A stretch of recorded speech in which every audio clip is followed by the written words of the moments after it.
Aujourd'hui, je vais vous apprendre à dresser une belle table de fête. Avec quelques petits trucs super simples, on va s'en sortir très bien et vous verrez, impossible de vous rater. Déjà, il faut choisir un thème. Cette année, avec la tendance mort doré, on a choisi marron, doré, le blanc est une couleur neutre, donc là on est sûr de ne pas se tromper. N'ajoutez pas trop de couleurs, ne faites pas trop de mélange. Préparez votre table la veille, ça va vous éviter tous les petits ennuis de dernière minute, les assiettes mal lavées, les taches sur la nappe, etc. Pour commencer, j'ai mis un molleton pour que ma nappe ait plus de tombée et j'ai mis une grande base unie. Ici, un grand drap teint en marron. La première chose à faire, vous placez votre nombre de convives. Je dresse une table pour 8 personnes, une personne à chaque extrémité, j'ai réparti les autres au milieu. Ça, c'est le plus important, parce qu'une fois que la table est mise, c'est très compliqué de déplacer une fois qu'on a dressé tout le reste.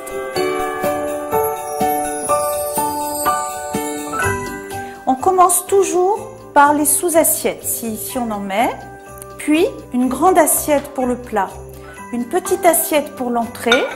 Ça me fait mon compte de 3 assiettes. Ma table, elle est suffisamment riche comme ça. Il faut s'arrêter là. Mes assiettes sont placées. Je pense que tout le monde a bien de la place. On va continuer. Si on veut mettre un beau centre de table, comme ici, qui est un centre de table très important, qui prend beaucoup d'allure, je n'ai plus de place pour poser mes plats. Mais j'ai gardé de la place entre mes convives, donc je pourrais poser mes plats ici pour faire le service. En plus, ça m'évitera de me plier en deux. Après, je vais vous montrer d'autres exemples de centres de table, justement que vous pourrez retirer si votre table est beaucoup plus petite. Ici, on a de somptueux petits bougeoirs. Ça nous fait une table assez baroque, assez chargée. C'est un choix déco. Moi, je trouve ça très beau, mais on a d'autres solutions. Alors, le centre de table, ça peut être un plat à gâteau avec juste quelques boules. C'est super joli, ça fait beaucoup d'effets, tout simple. Je l'enlève au moment de servir ou je le laisse au centre. Ça, c'est une idée plutôt quand on a une table ronde ou une table ovale.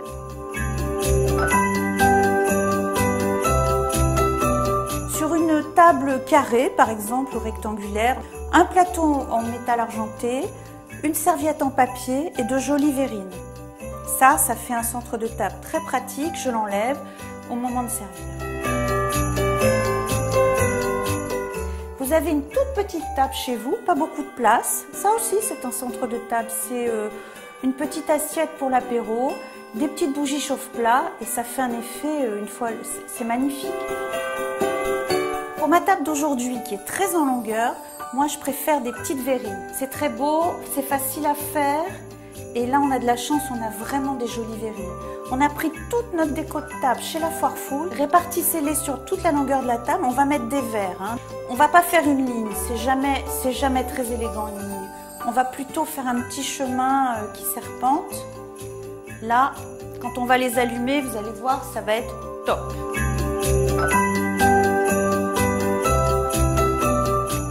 On met la fourchette à gauche de l'assiette, les dents vers la nappe. À droite, le couteau, les dents vers l'assiette. Alors, les cuillères, je les mets face bombée vers la nappe, à droite du couteau. Les cuillères à dessert, alors il y a deux solutions. Soit vous préparez vos assiettes en pile sur le côté avec vos petites cuillères dessus, soit vous les mettez sur la table, ça fait plus d'effet, vous pouvez. Vous les mettez la cuillère bombée vers la nappe, à gauche. Maintenant, on va placer nos verres. Le plus grand verre pour l'eau, le plus petit verre pour le vin. Je place le verre à eau à gauche, le verre à vin à droite. Si j'avais un vin blanc et un vin rouge, j'aurais 3 verres. Maintenant, on va mettre nos serviettes. Vous pouvez mettre des serviettes différentes, mais il faut qu'elles soient en harmonie avec votre nappe. Je ne les plie pas aujourd'hui parce que je vous laisse découvrir tous nos pliages de serviettes sur prima.fr. On a plein de vidéos super sympas. Donc, un petit cadeau d'assiette les gens apprécient toujours. C'est pas une chose extraordinaire. Ça peut être 3 petits chocolats dans un sachet, 3 bonbons, des petites choses simples. Je les cache sous la serviette. Ça fait plaisir quand on ouvre. Alors bon, c'est Noël quand même. Donc on va se mettre, allez, quelques petites étoiles. Ça fait briller. Alors vous éviterez les paillettes, que les convives se mettent sous les bras et qui finissent après dans les plats. Si vous n'en avez pas, vous pouvez les réaliser avec du papier doré et une perforeuse. Et voilà. Bon, bah joyeux Noël!